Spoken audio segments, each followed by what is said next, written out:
тухайд одоо амар баясгалан улсын их хурлын даргыг асуудалд холбогдсон гэхэд та албан тушаалаасаа буугаад шалгуулаа гэж хэлсэн. Одоо бол амар баясгалан өөрийн хүсэлтээр улсын их хурлын даргаа өгөөд тэгээ одоо шалгагдаад улсын их хурлын гишүүнээр ажиллаад явж байгаа шүү дээ.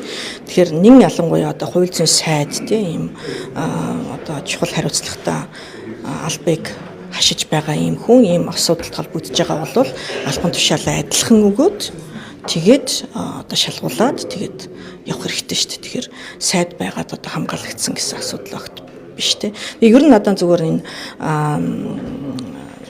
улс төрийн албан тушаалтнууд нэгээ одоо гэмт хэрэгт гүтгэнд оромжлоод байгаа нь эргээд ямар нэгэн байдлаар зүгээр л нэг улс төрийн л одоо нэг тийм сэдв болоод өнгөрчөөд байгаа нь өөрөө буруу. Яг гэвэл энийг бол одоо яг л мухарлаж гүтгээд байгаа юм уу, гүтгээгүй юм уу, баримттай юм уу, баримтгүй юм уу гэдгийг одоо бас гаргах хэрэгтэй. Ялангуяа одоо нөгөө бас хууль зүйн сайдаас гадна хууль зүйн дэд сайдын асуудал ч гэсэн яриглаа шүү дээ.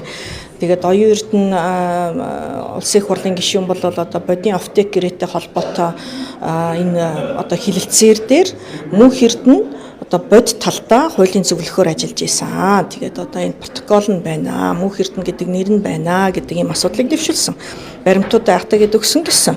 Гэтэл нөгөө талдаа бол мөнх эрдэнэ үгүй тийм юм байхгүй гэж шууд тэр дорн би одоо ажиллаагүй тийм юм байхгүй нийгмийн даатгалын одоо шимтгэл төлөлтийг үзсэн ч болно гэсэн юм шиг байлаа шүү дээ. Тэгэхээр энэ агуулгаараа хинэнд гүтгээд байгаа юм хин нь одоо үнэн зөв яриад байгаа гэдгийг гаргах ёстой байхгүй.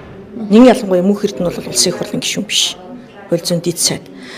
Хууль зүйн одоо энэ салбарт байгаа хүн худал мэдээлэл хийлж юу гэдгийг хэлсэн үгэндээ одоо үүрэг хариуцлага хүлээхгүй гэсэн одоо тийм дархлаа гэдэг юм уу те нөгөө нэг хүмүүсийн бодоод идэг шиг тийм юм байхгүй.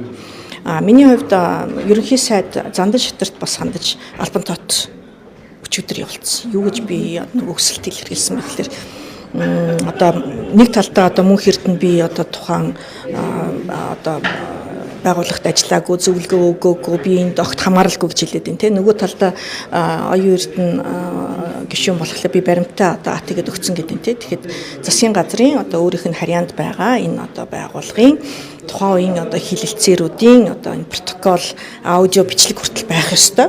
Тэгэхээр эдгээрүүдийг одоо бас авъя. Улсын их хурлын гишүүд одоо мэдээлэлээр хангагдъя, бодит нотлохоо баримтаар хангагдъя гэдэг байдлаар хандсан байгаа. Тэгэхээр ерөнхий сайд ч гэсэн бодох хэрэгтэй.